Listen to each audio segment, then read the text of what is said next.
Você sabe que eu sou um adepto ao seu conteúdo, leitor dos seus livros. Toda vez que eu posso, eu participo dos seus workshops e palestras, que eu acho que a parte mais importante, sob o ponto de vista de contribuição nesse momento, é o que nós estamos fazendo agora e que você se dispôs, que é transmitir conhecimento. A gente está com um público aqui bem seleto. Estou vendo aqui várias pessoas do mercado imobiliário, donos de imobiliária, gestores de loteamento, ou seja, é um público formador de opinião e a forma que a gente tem de se proteger em relação às ameaças, né, a todos esses movimentos que acontecem, é justamente disseminar o conhecimento. Então, de coração, eu te agradeço pela sua disponibilidade. Maravilha. Nós estamos com quantas pessoas hoje na sala? 18, nesse momento. Ok. Tá ótimo. Vamos começar, então? Vamos lá. Vamos lá. Eu vou fazendo uma sequência aqui. Todos estão vendo os slides, né? Tá tudo tranquilo para vocês. Eu quero... Desculpa, Lu, só para aproveitar que teve gente que entrou bastante, número de pessoas entraram agora. Nós temos, então, 2 links. Assim que terminar essa reunião, pode clicar no segundo link que a gente vai aceitando para que a gente possa dar continuidade às perguntas, tá bom? Ok. Muito bem. Vamos lá. Nós vamos falar de resiliência, né? Para um mundo, vamos dizer... Diferente. Um mundo pós-coronavírus, né, cara? Um mundo que a gente vai descobrir o que ele é daqui a pouquinho. Muito bem, eu vou falar rapidamente da nossa empresa. Eu quero me apresentar para as pessoas. Nós somos da Jazer. Jazer vem do jazz, só para as pessoas entenderem que palavra que é essa. Jazzer, né, nos Estados Unidos, é aquela pessoa que toca o jazz. Então, a nossa empresa é uma empresa de consultoria full service. Nós temos aí mais ou menos somos 30 consultores no Brasil. Eu sou eu sou fundador e um dos sócios. Eu tenho mais outros sócios. Nós somos especialistas em transformação organizacional, trabalhamos com pessoas também. Existe há 10 anos. Nós somos quase 30 consultores aí. Nós trabalhamos aí com 232 empresas em 9 estados do país. Temos escritório central em São Paulo e o hub de distribuição em Belo Horizonte. Atuação também em Goiás, Distrito Federal e Bahia. Rio de Janeiro também.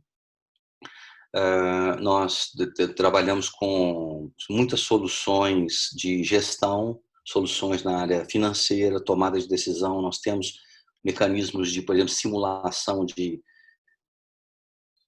tomada de decisão, fluxo de caixa. Hoje nós estamos sendo muito demandados em fluxo de caixa para as empresas. Muitos empresários nos chamando, os nossos consultores, para ajudar a tomar decisão e diminuir riscos e perdas no processo de financeiro.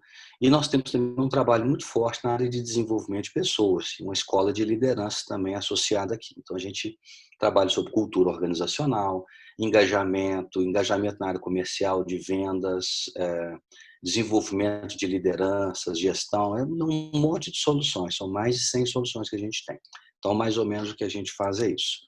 Vou me apresentar, meu nome é Luiz Burlamac, eu sou mineiro de Belo Horizonte, apesar de que hoje eu estou em casa já há muito tempo, mas é dificílimo acontecer isso, porque eu passo 4, 5 dias em Belo Horizonte, apesar de que eu vivo aqui, minha esposa, meu filho. Meu filho faz medicina. Eu estou há 32 anos na área de educação corporativa, né? Sou consultor na área de comportamento, principalmente cultura organizacional. Tenho 4 livros publicados. Os últimos 2 estão aí, o Domínio Emocional, numa área exponencial, que eu vou fazer hoje esse webinar em cima desse livro, Domínio Emocional numa área exponencial. E o livro que eu estou lançando esse mês, mas infelizmente eu lancei em São Paulo o livro e não deu para lançar em Belo Horizonte porque o coronavírus não deixou por enquanto. Mas o livro já está na Amazon, é um livro transformador, é um livro na...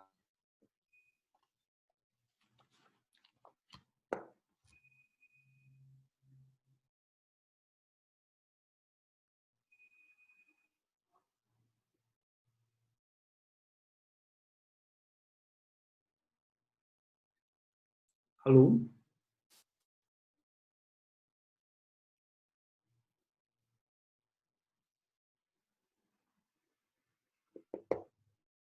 Também importante, ninguém imaginava que os filmes e séries de pandemia seriam uma realidade.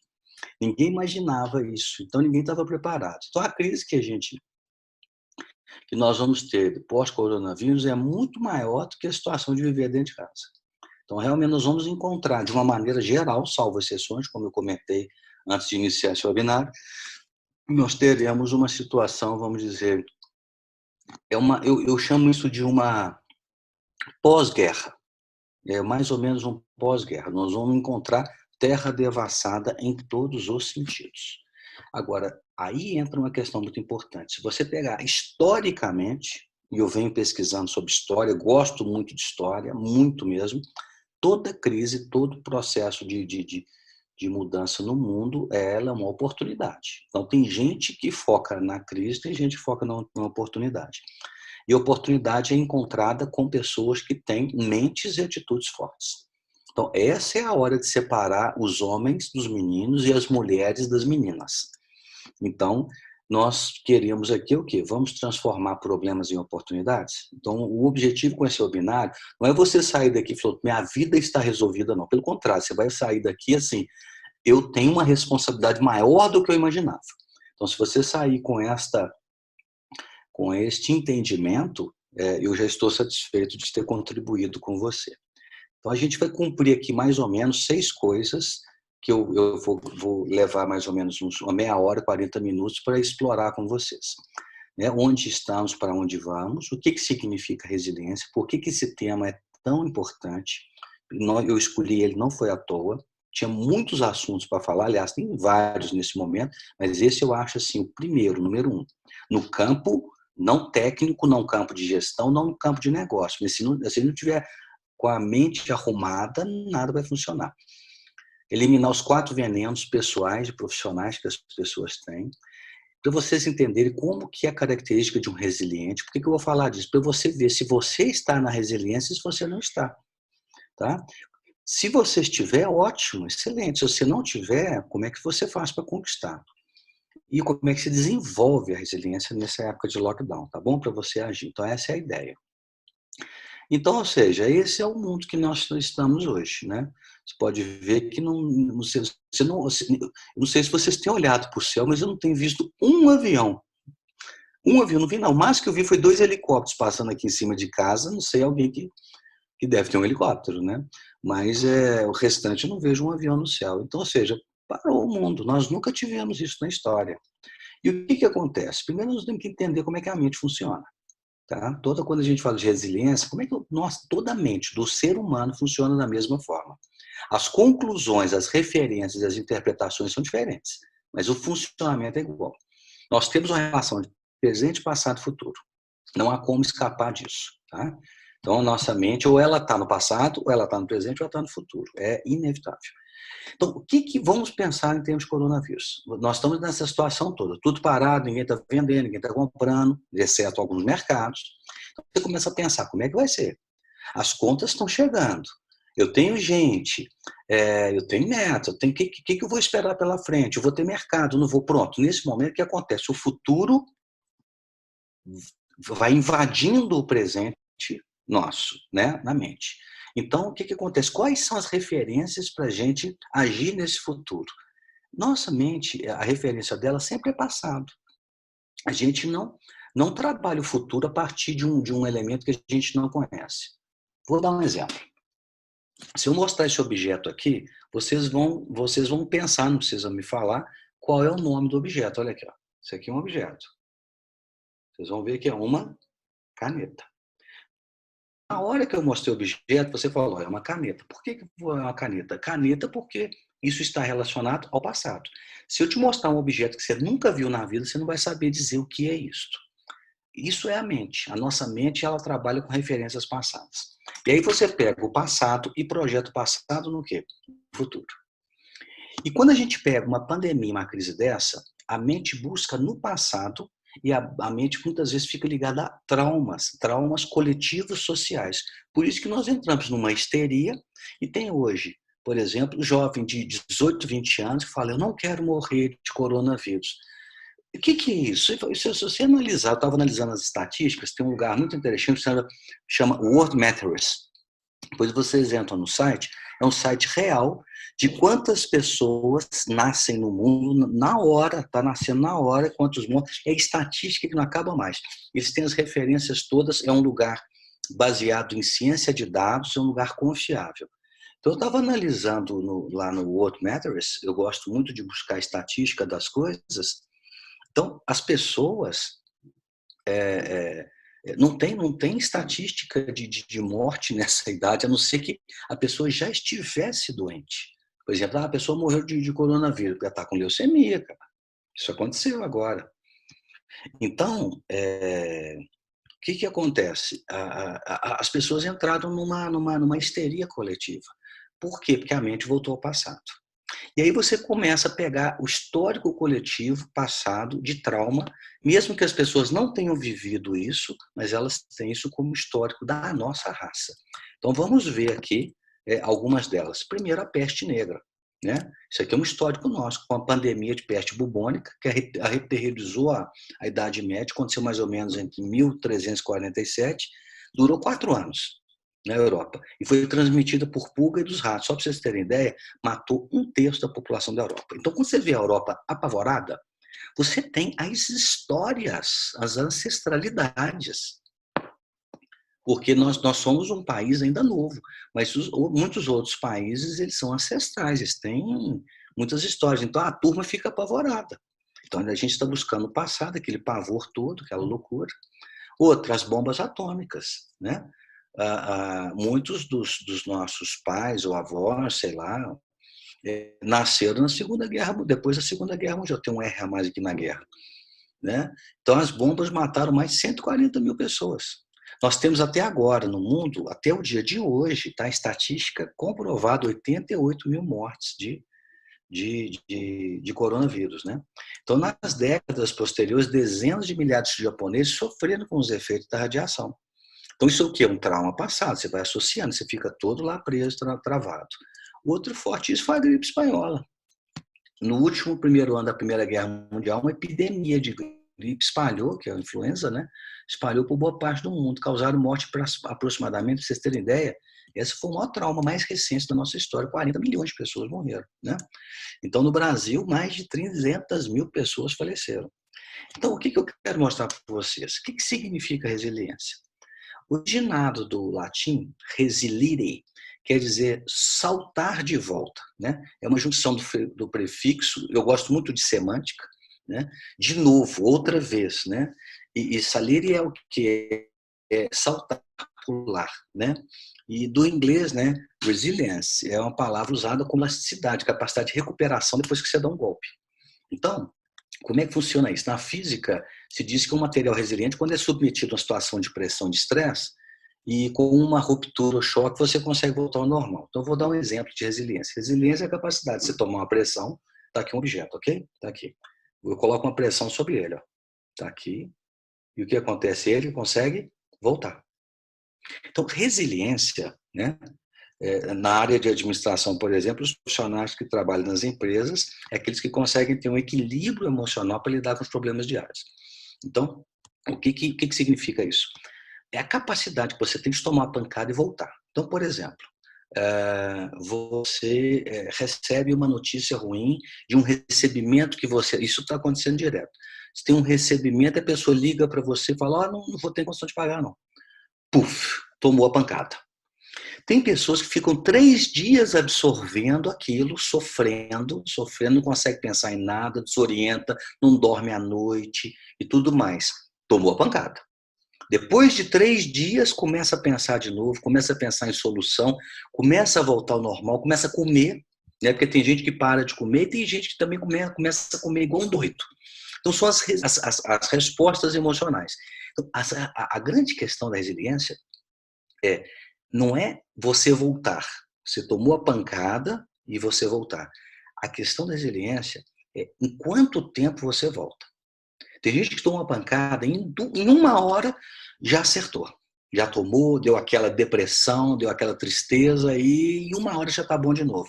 Tem pessoa que toma pancada, tem aquele momento de depressão, tem aquele momento de raiva, de tristeza, fica naquilo 2, 3, 4, 5 dias.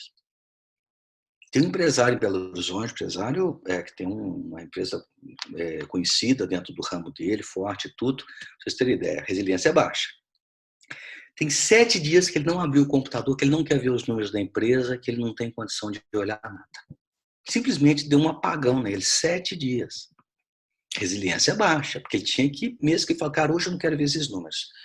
Eu vou respirar, vou trabalhar, vou ver o que eu vou fazer, amanhã eu vou ver de novo. Ele não quis ver. Isso é o quê? Uma amostra de uma resiliência baixa. Então, resiliência é isso. Nós voltamos ao eixo? Voltamos. Mas a pergunta é, em quanto tempo? Então, mais do que nunca, o domínio emocional, nesta hora, é fundamental.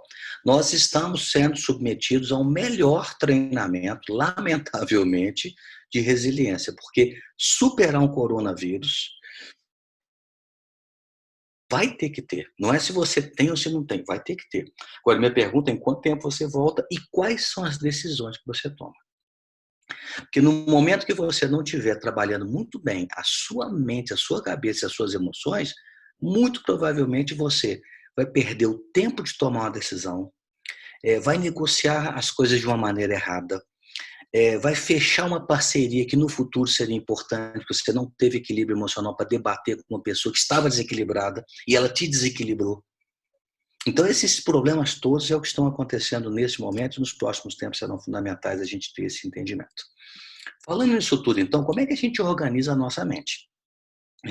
As perguntas vêm, muitas vezes a gente não tem resposta, porque nós não estamos no nosso estado de equilíbrio. Quando você consegue o equilíbrio, você começa a fazer as coisas funcionarem, você consegue ter as saídas das ideias, mesmo admitindo ganhos ou perdas, e aí sim você vai se surpreender agindo. Então, como é que a gente achata a curva do estresse nessa crise do Covid? Desculpa. O que eu quero mostrar para vocês? Nós estamos aqui passando por algumas situações. Nesse momento, muitas pessoas não têm perspectiva. A situação é difícil. E o grande problema hoje das empresas chama-se caixa. Esse é o grande problema. Como é que você preserva o caixa?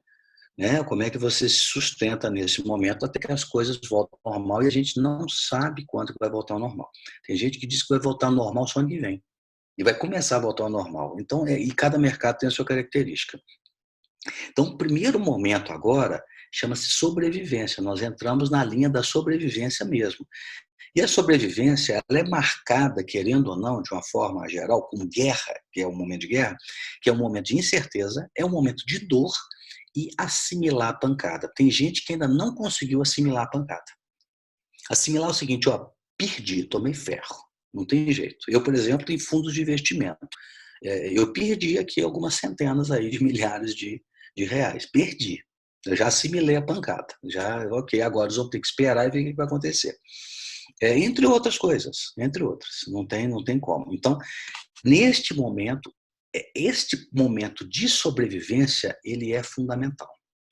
A gente vê como é que eu estou pensando, como é que eu estou lidando com as minhas emoções. E quando a gente vai assimilar a pancada, é que quando a gente assimila, fala, ok, isso já aconteceu, agora pronto, tá bem, é assim. É a mesma coisa de uma pessoa, eu sofri um acidente, perdi minha mão. Ok, eu entendi, já perdi minha mão, acabou. Quando você começa a assimilar a pancada, você começa a entrar na onda do planejamento que eu vou fazer, você começa a ter uma certa esperança. Porque você já fala, já acabou, agora eu vou ter que andar para frente, eu tenho que continuar andando. Então, quando você começa a entrar nessa onda de assimilar a pancada e já começar a se planejar para agir, você já está entrando na onda de resposta. E essa onda de resposta, ela vai o quê? Inevitavelmente, o crescimento vai retomar, sob qualquer condição. E aí começa a trazer um certo otimismo, vamos dizer, quando você começa a seguir essa situação. E aí você cai na adaptabilidade, você começa a ser flexível, fala, olha, eu tinha 20 pessoas, agora tem 2, eu vou começar pequeno de novo, sei lá o que eu vou fazer. Vou começar como autônomo, tem um monte de gente tomando um monte de decisão nesse sentido. Qual a grande sacada da resiliência? Quanto mais resiliência você tem, você responde mais rápido, você trabalha suas atitudes mais rápido, você aumenta a sua força mais rápido, mesmo no processo de sobrevivência. Então, a grande questão da resiliência é que você consegue antecipar. E as pessoas conseguem antecipar essas decisões centradas, equilibradas, mesmo que seja um cenário de guerra, difícil de perda. O mais importante, eu sempre digo, é se você está no caminho certo. Se você estiver no caminho certo, por mais que você fale, vou ter perda, vou ter um monte de coisa, mas o importante é que você esteja no caminho certo. E para estar no caminho certo, você tem que continuar andando, independente do que for, e com isto, certamente, vamos dizer, você sabe que vai ser o equilíbrio emocional que vai te colocar no caminho certo para não te desviar. A coisa mais importante você não pode parar de andar e tem que ver se está no caminho certo. E como é que você faz para saber se está no caminho certo? Como é que eu acerto minha cabeça? Então, eu vou trazer para aqui uma fórmula que a gente usa, nós temos um treinamento exatamente sobre isso, e eu vou trazer essa fórmula para vocês. Eu gosto muito de metodologia. Quando a gente trata de questões intangíveis, quando fala de resiliência, de comportamento, de pessoas, é tudo intangível.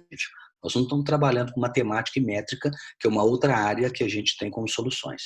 Então, a gente é uma empresa, nós somos metodológicos. Então, tudo nós tem metodologia para ajudar as pessoas a poderem a se ajustar na sua forma de ver, sentir e viver, né? Então, essa é a fórmula chamada 2E, 2A. Então, nós vamos voltar aqui de novo ao passado, presente e futuro, tá? O que acontece? O futuro chega aqui. O futuro aqui, o que vai acontecer? Começam a vir as perguntas. Os boletos estão chegando, né? Alguns clientes chegam e falam, eu não vou te pagar, não vou fazer isso, não vou fazer aquilo, isso aqui não vai ter mais. Eu tenho que tomar uma decisão difícil, tenho que demitir pessoas, perdi um negócio, perdi dinheiro, estou sem caixa. Olha o futuro está chegando. E isso vai embolando a mente, vai embolando, embolando, embolando. E tem pessoas que não querem enxergar. Então, a primeira coisa fundamental é você colocar os dados e os fatos na mesa. Primeira coisa fundamental para você organizar a mente, tem que enxergar. Por pior que seja, tem gente que fica minimizando. Eu estava outro dia fazendo uma mentoria, semana passada, com um empresário. Ele me chamou e falou, Lui, eu vou te contratar aqui, nós vamos conversar 2 horas para você me ajudar. Eu falei, não, estou à sua disposição. E o que aconteceu com as perguntas que eu fiz? Ele ficava contemporizando, não, mas não vai ser bem assim. Eu falei, cadê o número disso? Eu vou te trazer, mas esse número eu não sei. O que estava acontecendo? Ele não. Eu disse, você tem 2 meses de vida. Falei com ele. Você tem 2 meses, você não dura mais que 2 meses. E o que você vai fazer? Não, mas é porque eu estou vendo, né? Porque eu não quero mandar as pessoas embora. Eu falei, se você não mandar as pessoas embora agora, você vai quebrar. Você vai quebrar. E aí ele tomou uma decisão dificílima, ele mandou metade das pessoas embora. Mas ele não queria enxergar a realidade. Então, a primeira coisa, você tem que ter os seus números, você tem que enxergar a realidade, quão dura ela for.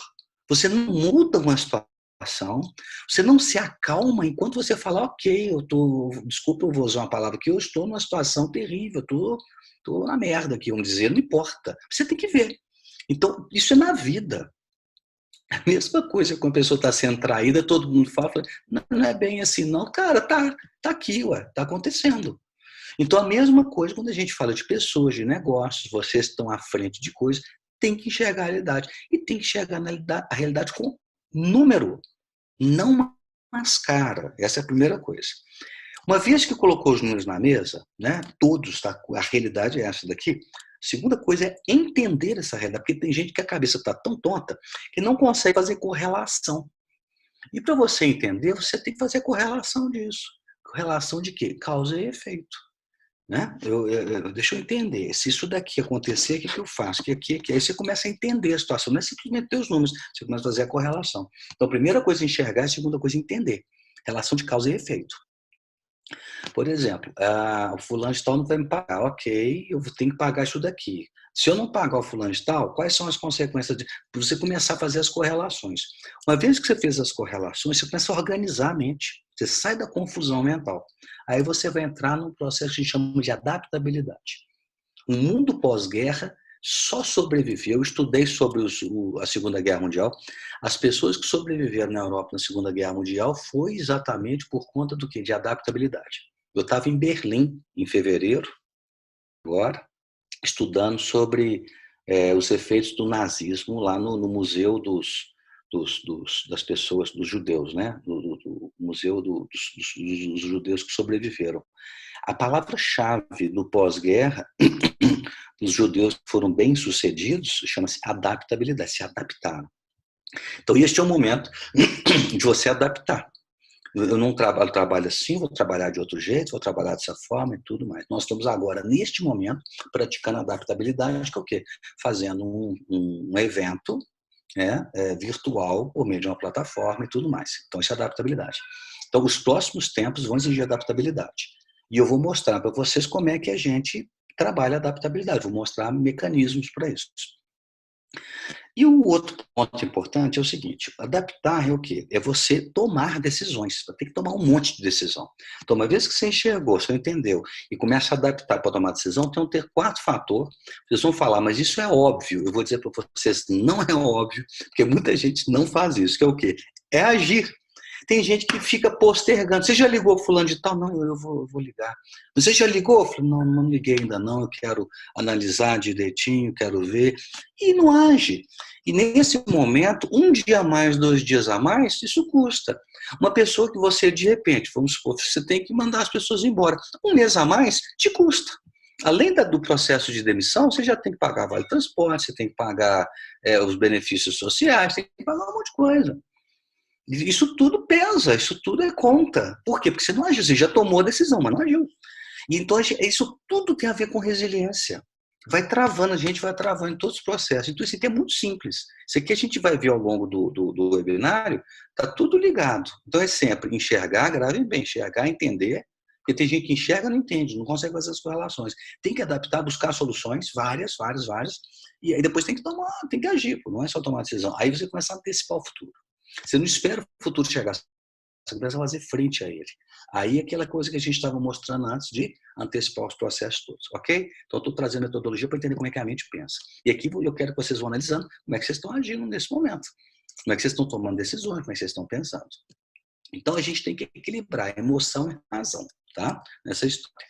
E aí, o que acontece? Qual que é o grande desafio hoje? É que hoje nós estamos num momento de tomada de decisão. Tudo é tomar a decisão. E o importante é você não esperar que as pessoas e o mundo tomem a decisão para você. Você tem que liderar na sua vida a tomar a decisão. Não esperar, vou ver o que vai acontecer. Não. Se estiver ao seu alcance, é importante você organizar-se, né?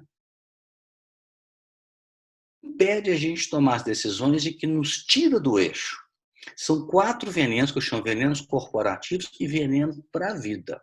Estes 4 comportamentos, por mais que vocês falem, são óbvios. São óbvios, mas é o que acontece. E é o que trava. E é o que faz a pessoa entrar numa vibração, numa energia que não é legal, que traz a confusão mental e você não consegue rodar, ou enxergar, ou entender, adaptar e agir, e tomar as decisões que são certas. Então vamos lá, o primeiro veneno dele é vitimização. Vitimização é quando você fica buscando culpado. Né? A OMS é culpada disso tudo, a China é culpada, pode até ser mesmo, ok? Não duvido, não. Vocês podem ter armado esse troço. Mas isso não vai resolver sua vida. E se você ficar falando isso, não vai resolver sua vida. Isso te coloca numa situação de vítima. E tem muita gente, né, e muitos empresários se vitimizando nesse momento. Não adianta se vitimizar, sabe por quê? Porque a conta chegou. E não tem jeito, nós temos que tomar decisão, tem que agir. Então, quem é empresário entende que o quê? Você assumiu o risco de empreender, de colocar seu capital em alguma coisa para rodar. Então, eu me lembro uma vez, eu tive um encontro com o Antônio Hermínio de Moraes, e ele falou uma coisa que eu nunca mais esqueci. Eu falei, quando a gente quase quebra é que a gente vira empresário. Né? Empresário é aquele que já passou aperto, que já perdeu tudo e reconstruiu. Sabe que você é empresário.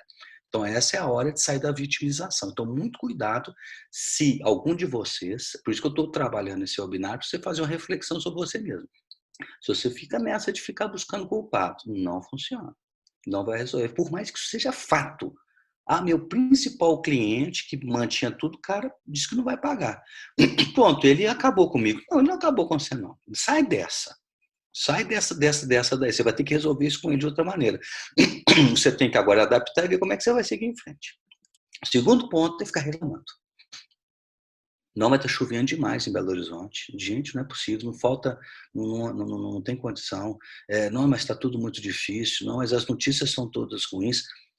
Nós temos um senso de negativismo absurdo no Brasil. O Brasil sempre fala que nós temos uma cultura do negativo. Nós olhamos o negativo, a gente está sempre reclamando, então isso é cultura do brasileiro, né? Salvo exceções.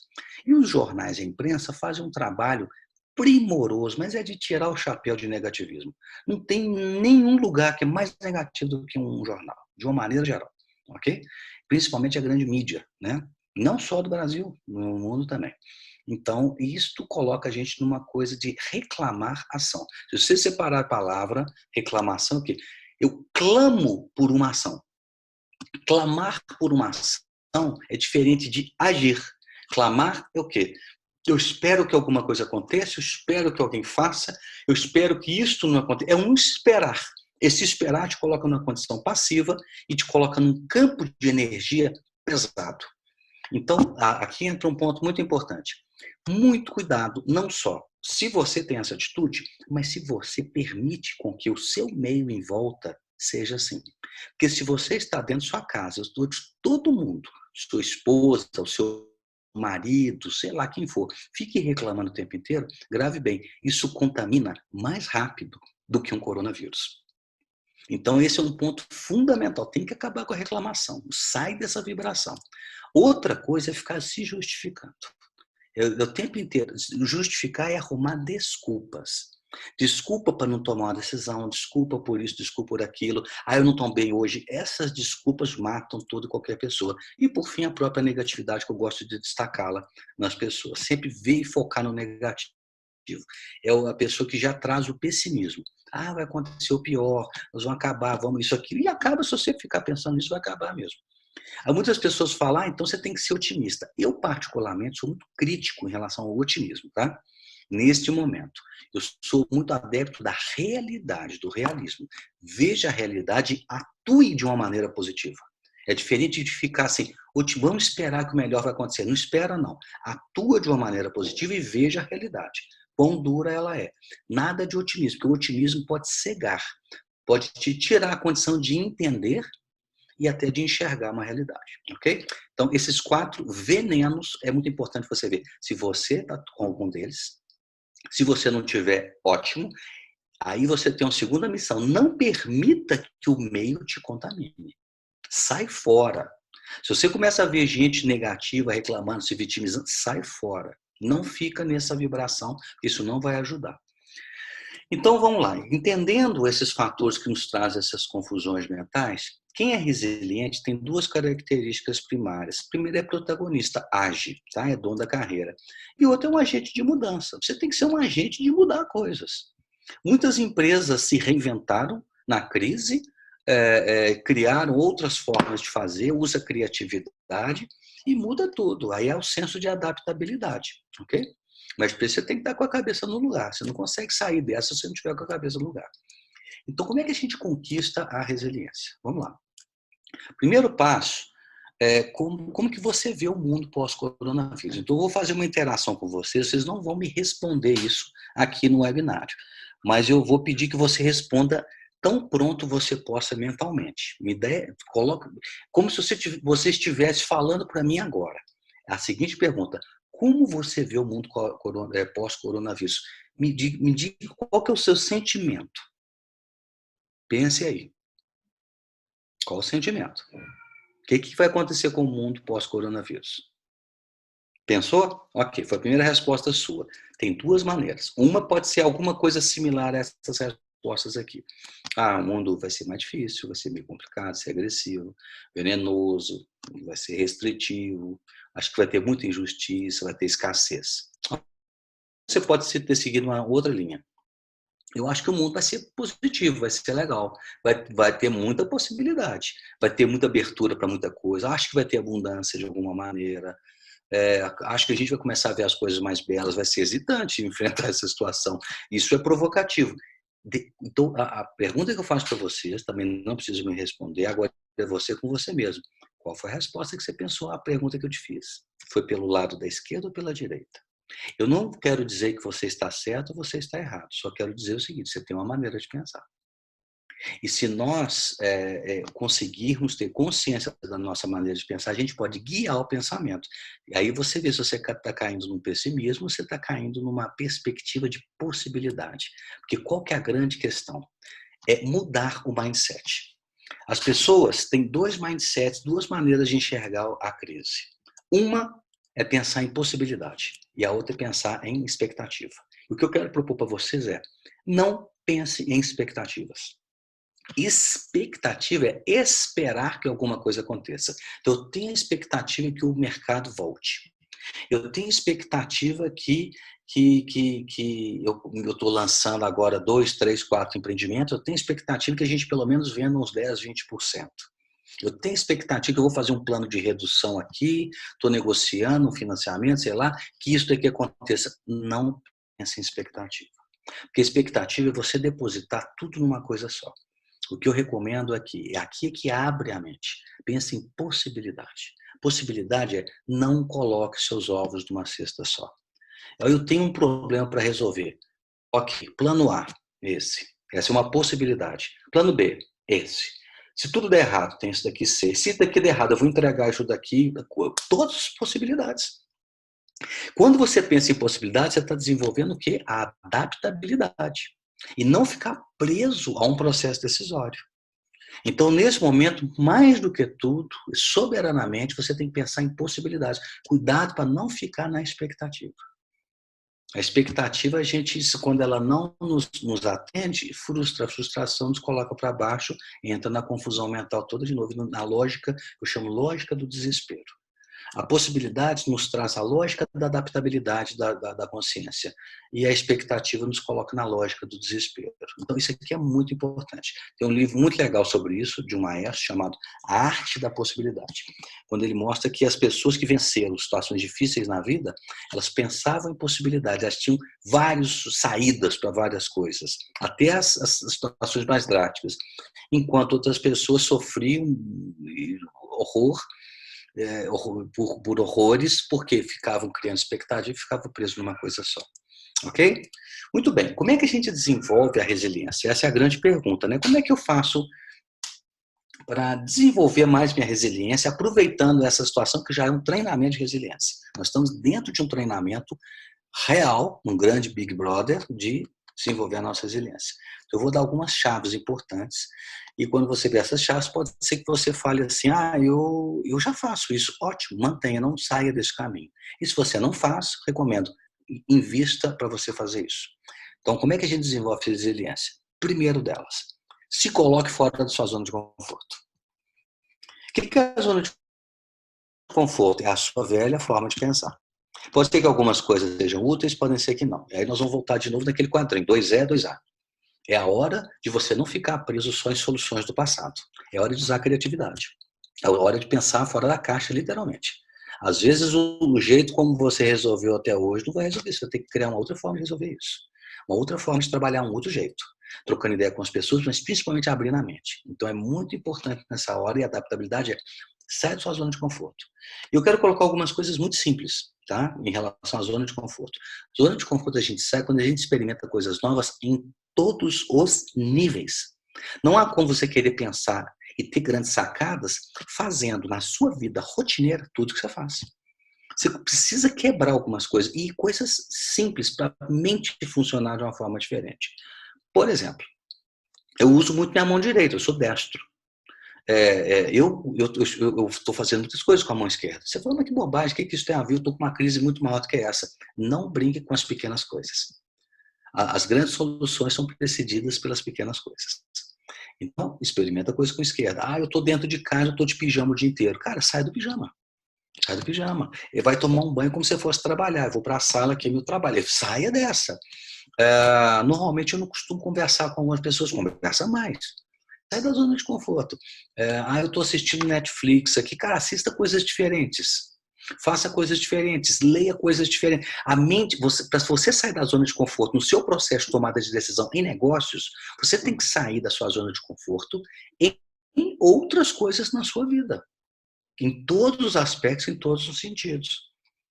Ok? É assim, eu vou até, desculpem, eu vou entrar até na intimidade até de todos nós. Até a maneira como você faz amor, experimenta coisas diferentes com o seu parceiro, com a sua parceira, o que for. É hora de abrir. Não adianta você querer pensar de uma maneira diferente, você quer tudo na sua vida, tudo do mesmo jeito. Tudo do mesmo jeito. Como é que você quer? Não, mas agora precisa encontrar uma solução. Ah, você está ficando doido. Insanidade é querer pensar de coisas diferentes, sendo que você está agindo do mesmo jeito. Então, é nas pequenas coisas. Eu, por exemplo, aqui em casa, a gente divide as funções, eu e minha esposa. Ela limpa a casa, eu lavo as coisas todas e cozinho ainda algumas coisinhas, apesar de que eu não sou cozinheiro. Mas aqui eu estou cozinhando. Então, eu já estou fazendo uma coisa diferente. Ao lavar os pratos, o que eu estou fazendo? Eu uso muito a mão direita, estou dando um exemplo. Eu estou usando o que é a esquerda. Porque eu quero ativar na minha mente a maneira de enxergar cada vez mais diferente. Então, eu estou colocando a mão esquerda para lavar mais prato. Quase quebrei um prato no primeiro momento. Não quebrou. Mas eu estou colocando, são pequenas coisas. Isso faz uma tremenda diferença. Eu tenho lido muito livros de negócios, livros de comportamento. Li aqui agora, recentemente, Diálogos de Platão. Li o Diálogo Socrático de Platão, o terceiro volume. Li aqui. Você tem que abrir a mente. Então, isso é sair da zona de conforto. Bom, vamos lá. Outra coisa importantíssima. Vamos falar aqui sobre mindfulness, atenção plena, e você aprender a acalmar sua mente. E para isso é importantíssimo respirar. Tá? Respirar é fundamental. Eu vou explicar por quê, tecnicamente. Quando a nossa mente começa a ficar confusa, os nossos batimentos cardíacos e a nossa aceleração, ela encurta, fica mais rápida. A gente não percebe isso. E aí é um movimento no corpo chamado constrição. O que é a constrição? Quando a gente acelera a mente e a respiração, a constrição é quando os vasos sanguíneos vão fechando. Quanto mais ansioso eu fico, mais fecha. E quando não tem sangue circulando, eu não tenho o arejar do corpo e da mente. Então, aí que eu tomo as medidas erradas, as decisões erradas. Você pode ver quando uma pessoa entra no impulso, ou fica agressiva e fala uma coisa que não devia ter falado, toma uma decisão que não devia ter tomado, depois se arrepende, é por quê? Porque ela entrou no movimento de quê? De convulsão mental, né?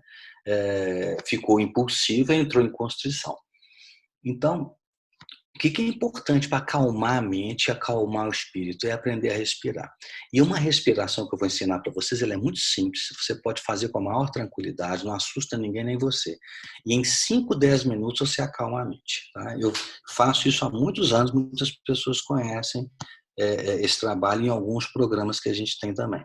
Muitos executivos fazem isso. Muitas outras respirações, mas essa é a mais simples. Chama respiração oceânica. Ela abre os vasos sanguíneos, você acalma a mente, aí você começa a enxergar mais possibilidades. Porque tem gente que fala, não, só vi 2 possibilidades.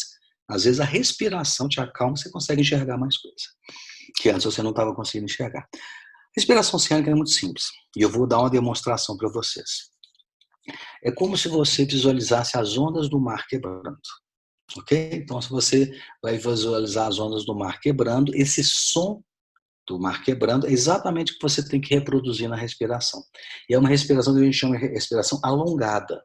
Ao invés de você fazer a respiração curta, ó, você alonga a respiração. Como é que você faz? É um som do mar. Você pode fazer com som ou sem som. Eu vou fazer com som para vocês entenderem. 5, 10 minutos acalma a mente, tá? Isso é comprovado cientificamente. Funciona assim, ó, como o som do mar, ó.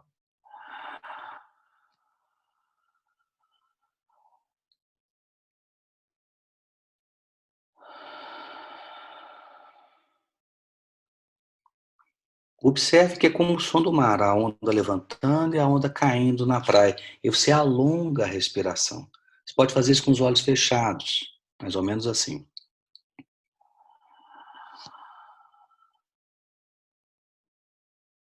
Segura e solta como as ondas do mar.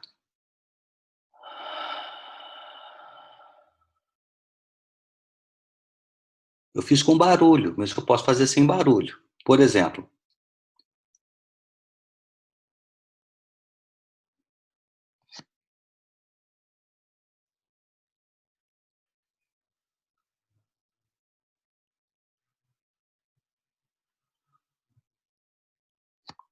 Ok?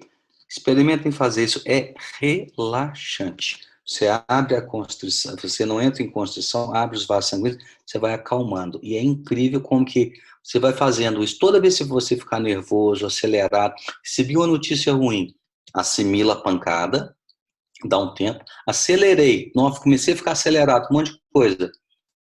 Vai fazer a respiração, vai num canto, faz isso, coloca uma música relaxante. 5, 10 minutos, você vai ver que já acalmou. Não, mas eu acalmei, Lui, mas deu 10 minutos e eu já estou nervoso de novo. Ok, faz a respiração novamente, quantas vezes for necessário. Aí você vai acalmando a mente, para você encontrar soluções. E tem uma coisa que é fantástico, gravem bem, que você encontra soluções ótimas, é uma boa noite de sono.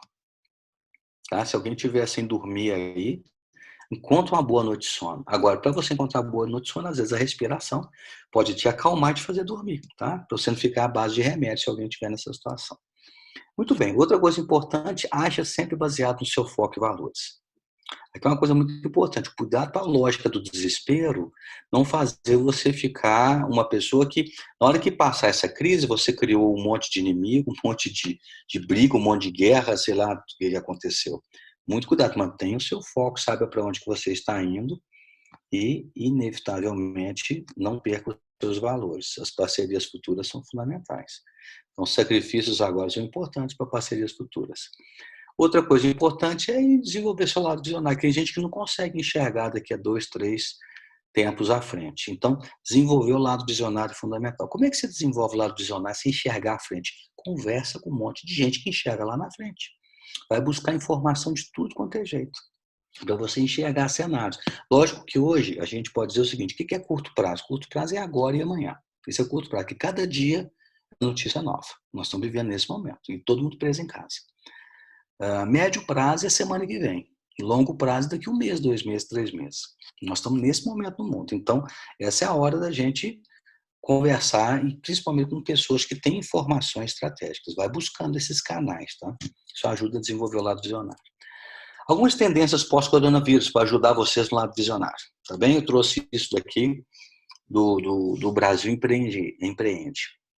Então, algumas tendências. Primeiro, tendências daqui para frente, aumento de empresas de e-commerce. Vai aumentar, isso é inevitável. Outra tendência, trabalhando no lado visionário, aumento dos adeptos da cultura do home office. Tá? Muitas empresas já adotaram a parte. É possível, é viável. Melhoria nos equipamentos de prevenção de saúde, isso é outra tendência. Valorização da família, pequenos atos, como ir e vir. Valorizar mais o seu trabalho, isso vai ser uma tendência. Meu gato está gritando aqui igual um maluco para tentar entrar aqui dentro. Vocês não assustem, não, tá? Porque ele é bravíssimo. Tempo para colocar novos projetos em ação. Muitas pessoas vão tirar projetos da gaveta para fazer as coisas acontecerem. Tendência, né? Muitas coisas virão, o pessoal estava com isso guardado. Inovação vai... Olha, o que aconteceu na Segunda Guerra Mundial foi um mundo de inovação depois. Mundo. Né? Ter o lado positivo da Segunda Guerra, da Primeira Guerra, foi todo esse daí. Conscientização da importância de caixa. Então, isso vai mexer com toda a estrutura de finanças das empresas. Ninguém mais vai trabalhar assim com caixa de 27 dias. As pessoas vão começar a pensar assim: eu não vou tirar o dinheiro todo da lucratividade, não. Eu vou mudar meu sistema para que eu tenha um caixa mais substancioso para qualquer outra pandemia que veio. Porque, veja bem, nós tivemos essa do corona. E se vier outra ano que vem? E se tiver porque esse vírus ele é mutante. E se tiver um outro vírus ano que vem mais forte que esse, e aí como é que faz? Aí nós vamos fazer um lockdown o quê? Um mês por ano todo mundo para. Já pensaram? Isso pode acontecer, isso é o lado visionário. Então você tem que começar a pensar o seguinte: para as empresas poderem ter um caixa desse, elas vão ter que trabalhar na configuração de quê? De mais enxuto ainda. Então tem, por exemplo, tem alguns amigos meus que têm imobiliário e tudo, ele está desmobilizando tudo, falou: vou trabalhar home office, cara, eu não quero estrutura para ter que pagar aluguel e tudo mais, não. Estou mudando todo o sistema. Para quê? Para estar enxuto. Vai que acontece isso de novo. Esse lado visionário, as decisões são agora. É uma tendência, tá? Outra, podem ter certeza que nós vamos estar muito mais preparados com uma nova crise dessa. Se amanhã acontecer uma situação dessa de novo no mundo, nós vamos estar mais preparados. Isso é certo. E, só para não perder um pouco o humor, vai ter uma onda de criança nascendo aí que não está escrito por conta disso. Porque a Segunda Guerra foi exatamente o que aconteceu. Os chamados baby boomers, né? São as crianças que nasceram depois da Segunda Guerra. Foi um boom de crianças, né, depois da Segunda Guerra, porque todo mundo ficou em casa e nasceu filho que não acaba mais. Então, são tendências que a gente tem. Essas tendências vão impactar 6 áreas fortes. Uma nova economia vai surgir, com uma nova organização, uma nova sociedade, um novo modelo de sociedade. Pode ser que a China já assuma o protagonismo por agora, ou vai ser por muito pouco tempo, porque os Estados Unidos está ladeira abaixo. As tecnologias vão ficar cada vez mais emergentes, novos modelos de saúde vão surgir para lidar com essas coisas todas, novas regras, leis regulatórias, comportamento do consumidor vai mudar consideravelmente. Então, tudo isso são impactos, tendências. Então, quando a gente fala de desenvolver o lado visionário, eu estou mostrando para vocês na prática o que é começar a enxergar cenários futuros para você poder se reposicionar, né, do seu negócio. Outra coisa fundamental, a penúltima delas, é construir alianças de grandeza. Aliança de grandeza é o seguinte: daqui para frente, mais do que nunca, você é a média das pessoas a qual você convive. Você é a média. Então, se você está com gente que só reclama, você também é um reclamador. Então, muito cuidado com quem você anda. Não estou dizendo agora para você falar o seguinte: não, você é menos do que eu, você não presta. Não é isso, não. Isso até não é fraterno, né, do ponto de vista de sociedade, das relações com as pessoas, nem humano. Mas o que eu digo é o seguinte: é a hora da gente trazer aliança, trazer junto conosco gente que pensa grande. Pô. Nós não podemos ter medo de gente que pensa grande, nós temos que trazer grandeza, pensar em grandeza, mais do que nunca. E o último ponto é o seguinte: seja racional. Não tome decisão na hora que você estiver emocionado. Na hora que você tiver que agir, é na razão. Se você estiver na emoção, se você estiver super emocionado, pare, não haja. Não tome decisão nessa situação. Vai praticar respiração, vai se acalmar, vai se centrar. Não tome nenhuma decisão no momento que você estiver irritado, com medo, triste, ansioso, revoltado, indignado, com medo. Não tome decisão baseada no medo. Tá? Seja racional na hora de tomar a decisão. E para encerrar, eu gostaria de trazer um exemplo para o nosso tempo que eu acho que é muito importante. Esse homem aí. Esse japonês, ele passou por situações muito difíceis. Ele construiu a empresa dele, colocou todo o capital dele num negócio, e ele foi, depois que ele investiu tudo para fabricar produtos e tudo, ele foi para um grande cliente, que se esse cliente topasse a empresa dele vingaria. E ele foi apresentar os produtos e a maneira dele trabalhar e produzir, o cliente disse que era muito ruim, muito fraco e não comprou nada. E o dinheiro todo que ele investiu ficou assim, ele ficou numa situação delicada porque ele não tinha perspectiva. O que esse homem fez, só para vocês terem ideia? Ele arrumou um jeito, voltou para a escola, para a universidade, para estudar ainda mais tecnologia, para desenvolver o lado técnico. Ele já devia ter os seus 27, 28 anos, enquanto os meninos de 18, 19 estavam lá e riam da cara dele. Na cultura japonesa, eles achavam absurdo nessa idade ter que estar estudando sobre coisas e fundamentos básicos. Ele chegou à conclusão, com muita humildade, que os fundamentos que ele tinha não eram suficientes, ele foi atrás dele.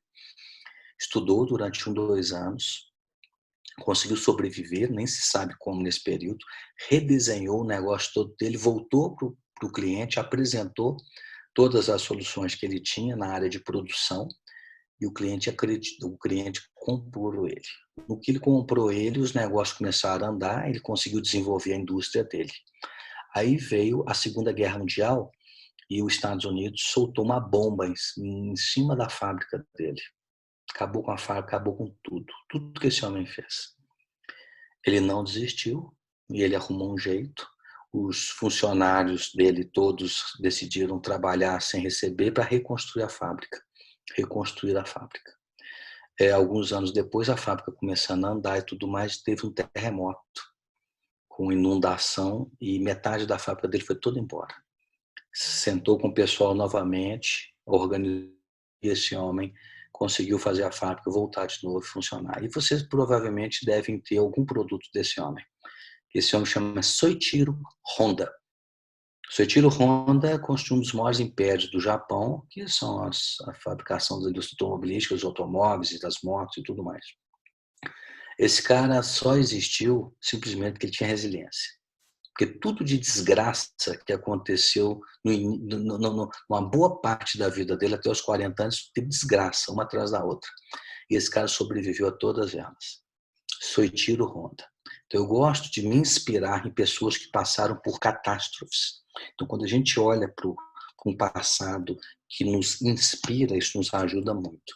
Então, eu queria encerrar dizendo o seguinte: lembre-se que os desafios, eles existem para moldar a gente como ser humano e como empresário, não para nos destruir, ok? Eu queria agradecer aí a presença de vocês. Espero que eu tenha trazido reflexões e algumas chaves que possam fazer você analisar e você tomar decisões melhores a partir de agora. Se depois quiser conhecer um pouco mais sobre nós, nossa página está congelada na internet por conta que a gente está trazendo um novo site. Mas o site é esse daqui, www.jazer.com.br, que você pode conhecer um pouquinho da gente. Ok? É isso tudo aí. Muito legal, Rui, muito legal. Sensacional. Inspirador, no mínimo inspirador, Rui. Pessoal, nós ganhamos aqui um bônus do Zoom. Até cliquei aqui no botãozinho Amei. Mas nós temos mais, além dos 40 minutos, mais 40 minutos, o que deve encerrar aí nos próximos 10 minutos. Vamos aproveitar esses últimos 10 minutos para explorar um pouquinho mais esse conteúdo a respeito de dúvidas. Se vocês acharem por bem, basta ativar o áudio e vocês podem fazer as perguntas diretamente para o Rui. Pessoal, eu posso começar? Oi. Eu tenho mais ou menos uns 15 minutos, tá?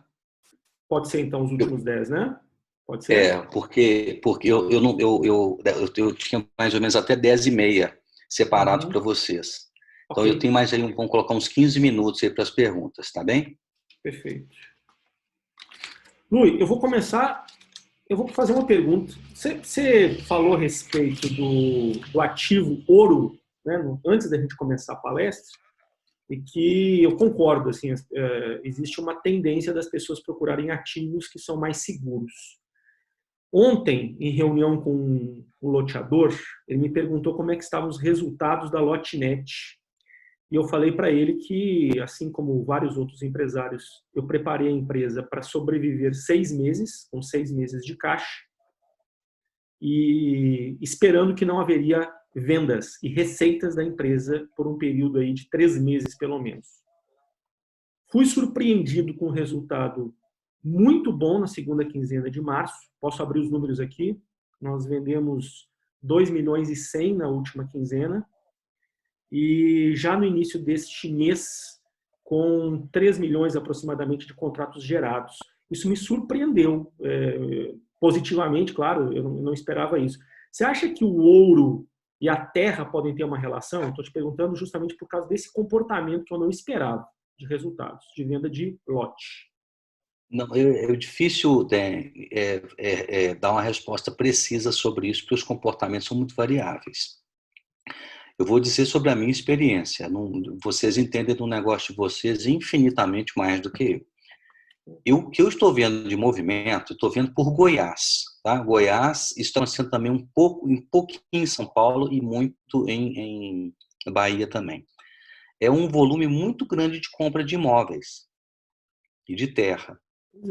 Por quê? O que está acontecendo? As pessoas estão sem caixa e estão colocando os apartamentos à venda com 20%, 30% e até 40% de desconto. E tem muita gente que tem dinheiro. E este é um excelente momento para comprar coisas com 20%, 30%, 40% de desconto. Então, tem muita gente com dinheiro que está vendo, nesse momento, uma oportunidade de quê? De comprar coisas baratas. Porque o que vai acontecer nos próximos tempos? Inevitavelmente, os preços vão cair. Os preços vão cair de tudo. De tudo. Vai haver um ajuste. Por quê? Porque nós vamos ter uma perda econômica generalizada. Vai haver uma perda. Então, por isso que eles estão até falando aí, que eu acho muito perigoso, que é a impressão de dinheiro, colocar dinheiro. Senão nós podemos ter um efeito de inflação, é muito perigoso. Apesar de que os economistas dizem que não tem, e outros dizem que tem. Eu, particularmente, não sou economista, Mas eu acho muito arriscado a impressão de dinheiro. Mas o que está acontecendo? Vai sumir uma parte do dinheiro do mercado. Vai sumir. E as pessoas que têm, cara, vão comprar. Então, e vão comprar o quê? É lote, é imóvel, ações. As ações estão lá embaixo, estão lá no fundo do poço. Então, essa é uma oportunidade. Então, eu não sei se isso está se refletindo dessa maneira com vocês, mas que é uma tendência, muita gente precisa de caixa. E quem tem patrimônio nesse momento não quer acabar com o negócio. Melhor vender um apartamento, vender lote, vender o que for, mas eu tenho que manter a minha empresa, porque um lote não me dá sustentação no meu negócio. Mas eu vender o lote, ele faz o meu negócio andar para frente. Então, a lógica, muitas vezes, é essa. Então, veja bem, quando a gente começa a fazer essas leituras com calma, com consciência, há como a gente, inclusive, construir argumentos. Argumentos em cima de pessoas que têm condição financeira e você, de maneira honesta, certamente mostra que ali pode ser uma grande oportunidade para ele. Essa é a hora dos vendedores corretos, obviamente, né, das equipes corretas, terem os argumentos. E um dos grandes problemas que eu vejo, muitas vezes, nas equipes de vendas é o negativismo, a vitimização e tudo mais. Tem que ter uma liderança muito positiva. E bater um papo com o pessoal assim, papo reto, entendeu? Para que a equipe de vendas esteja muito alinhada para fazer os negócios corretos e ver nisso uma oportunidade. Então, e aí você começa a criar uma vibração positiva. Eu sempre digo assim, não é misticismo, não. Mas quando você começa a criar uma energia positiva na turma, não tem jeito não, cara. O negócio começa a vir. Os negócios começam a aparecer, não sabe nem de onde, mas aparece. Por quê? Porque é energia positiva. Okay? Mas de uma maneira sólida, consciente, não ficar nesse otimismo, vamos dizer, Sonhador, né? infundado. Né? Essa é a leitura. Agora, em relação à terra com ouro, eu não sei. Mas uma coisa é certa, que quem está ligado ao outro ganha dinheiro. Quem está ganhando dinheiro nessa hora vê a oportunidade de comprar. A única relação que eu vejo no primeiro momento é essa. Beleza, beleza. Mairinho, você Posso quer fazer uma pergunta perguntar? aqui, gente? Claro, fique à vontade. Você nos últimos slides, você falou de nova economia.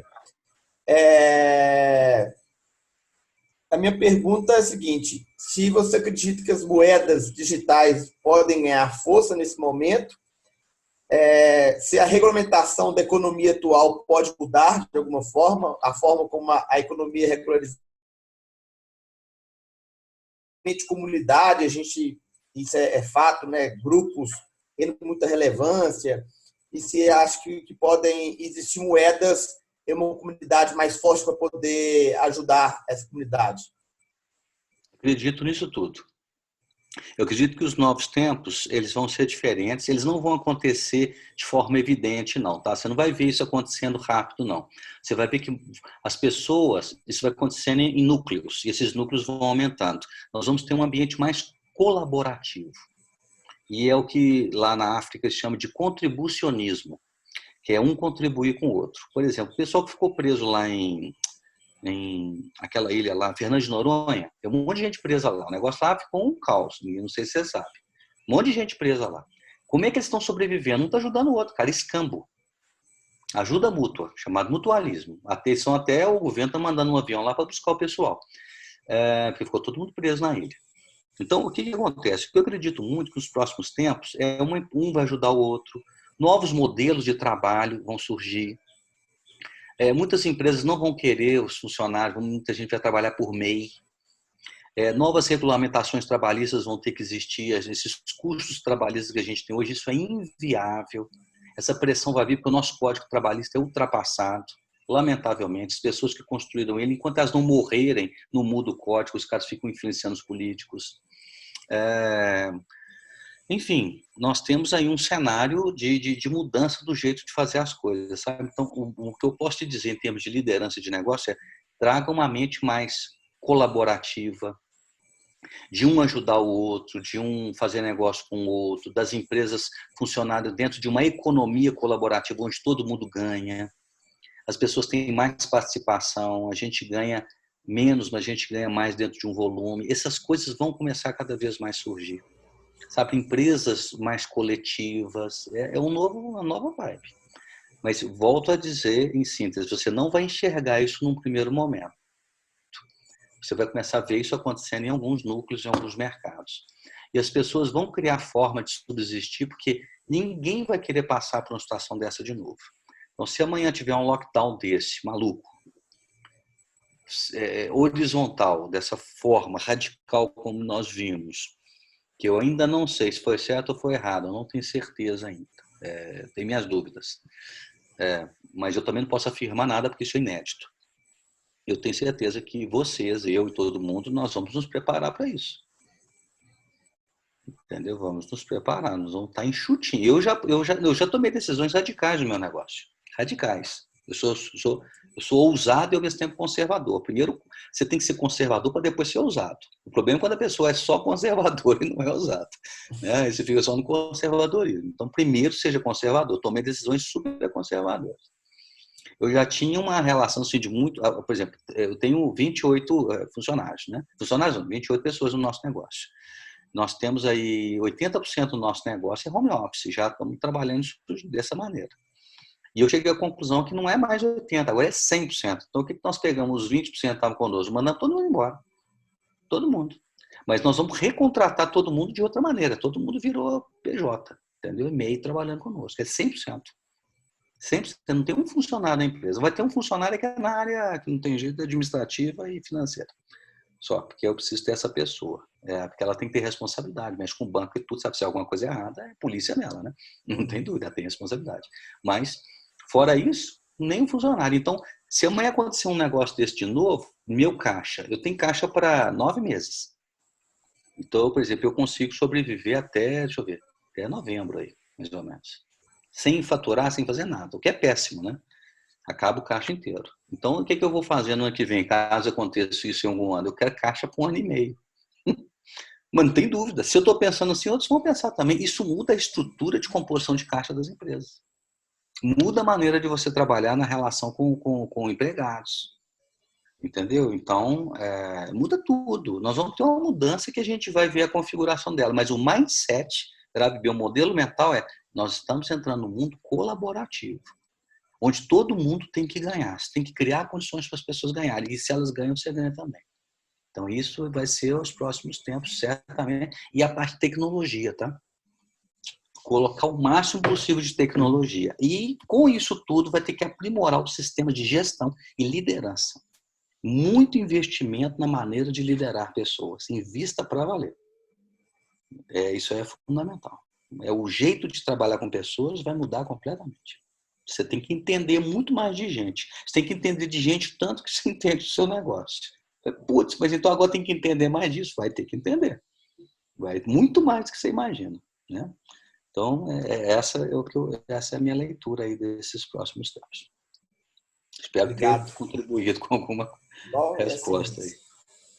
Eu vejo muito falando que talvez o mais difícil é desaprender para aprender, né? Porque você tem que... Você só consegue desaprender se você desapega, entendeu? Fala, eu tenho um jeito de fazer, cara, então para de fazer. Minhas reuniões são presenciais. Larga a reunião presencial, por exemplo. Aqui, nós temos que aprender a mexer com o Zoom, mexer com esse negócio todo. Por que eu não posso fazer reunião desse jeito? O único jeito é o quê? Faz, experimenta, faz. E como é que você desaprende? Eu vou estar lá atrás, isso é muito importante. Você é destro ou é canhoto? Eu sou destro. Ok, experimenta fazer algumas coisas com a mão esquerda, pô. Eu vou para o trabalho todo dia, vai pelo mesmo caminho, vai diferente. Eu não costumo andar, cara, começa a andar, não gosto de andar, eu prefiro andar de bicicleta. Cara, nós temos que fazer coisas diferentes. À medida que a gente vai fazendo coisas diferentes, a gente vai aprendendo coisas novas e vai ficando mais confortável em desaprender para aprender, desaprender para aprender, que é o tempo inteiro. Hoje, as pessoas que são mais rápidas são as pessoas que vão desaprendendo coisas. E nesse mercado de vocês tem um grande desafio, que são muitas vezes pessoas na área comercial, que aprenderam a vender de um jeito que vai ter que aprender a vender de outro. É relacionar com as pessoas via LinkedIn, via plataformas sociais. Mas como que eu relaciono e vendo com isso? Não vai ser vendendo do jeito antigo, é uma venda mais sutil. Argumentos diferenciados. Você tem que entrar mais no mundo das pessoas, você tem que fazer leituras de cenários. Não é sair oferecendo isso ou simplesmente pedindo só indicação ou outros mecanismos de técnicas de vendas. A maneira de vender vai mudar, a maneira de relacionar vai mudar, a maneira de buscar negócios vai mudar. né? Então, o que acontece muitas vezes, não estou dizendo que é o seu caso e de outros aqui, mas muitas vezes nesse mercado nós temos muitas pessoas que estão na área comercial porque, não, vamos dizer, não se sentiu apto para fazer outras coisas. E aí nós vamos precisar efetivamente de pessoas profissionais nessa área, profissional mesmo, com um mindset aberto, pessoas de uma maneira muito mais profissional na maneira de trabalhar, entendeu? Então, revisitar os métodos, vocês vão ter que treinar as pessoas mais, reuniões muito mais produtivas, enfim, muitas outras coisas nesse sentido. Muito bom, Lui. Muito bom. Pessoal, vamos encerrar, então, essa palestra do Lui. Lui, novamente eu te agradeço por você tirar um tempo aí, compartilhar seu conhecimento com a gente. Eu até aproveitei para falar um pouco, eu tive a oportunidade de fazer alguns treinamentos com o Lui, de liderança, negociações de alto impacto, né? E fizeram muita diferença na minha vida. Assim. Então, eu oriento aí para quem não conhece o trabalho do Lui, que procure livros ou os cursos que engrandecem muito, tá bom? Obrigado pelo tempo de Nós vocês. temos também, tá, gente? gestão de vendas, nós temos gestão financeira, fluxo de caixa, treinamento de negociação, muita coisa, né, Dani? Muita coisa, Muito, de liderança, exatamente. muita coisa. É isso, Obrigado, espero viu, que eu Lui? possa ter contribuído e vou mandar para vocês um e-book via o Dani. É um e-book mais completinho de tudo isso aqui que eu falei, em síntese, né? Não vai ser tudo mesmo, é uma síntese, mas tem um compilado. Eu acho que é bom para uma leitura, tá? Não é um livro, certamente, é um compilado, mas as pessoas têm gostado muito. Uma maneira também que a gente tem de contribuir com esse momento de cada um. E agradecer a confiança de vocês. Eu vi aqui agora o Luiz Antônio. Grande abraço. Luiz Antônio, nós tivemos juntos aí muitos programas de treinamento, pessoa fantástica. Obrigado aí por você estar presente, muito bom te ver. Espero que esteja tudo bem com você, viu, Luiz? Você pode ativar Oi, Luiz, tudo bem? Então eu vou me despedir. Só dar um oi e reforçando aí, parabéns à iniciativa do Dene. E o Luiz tem um programa fantástico, é o Flua, que eu depois recomendo todos a pesquisarem e, se puderem, um dia participar, que faz diferença na vida da gente. Ok, pessoal. Então, mais uma vez, obrigado. E eu espero que todos fiquem em segurança com as suas famílias, né, sempre. E cuidem também dos negócios, abram a mente e mantenham a resiliência, desenvolva a resiliência, porque isso vai ajudar nas tomadas de decisões. Espero que vocês possam tomar excelentes decisões nesse momento.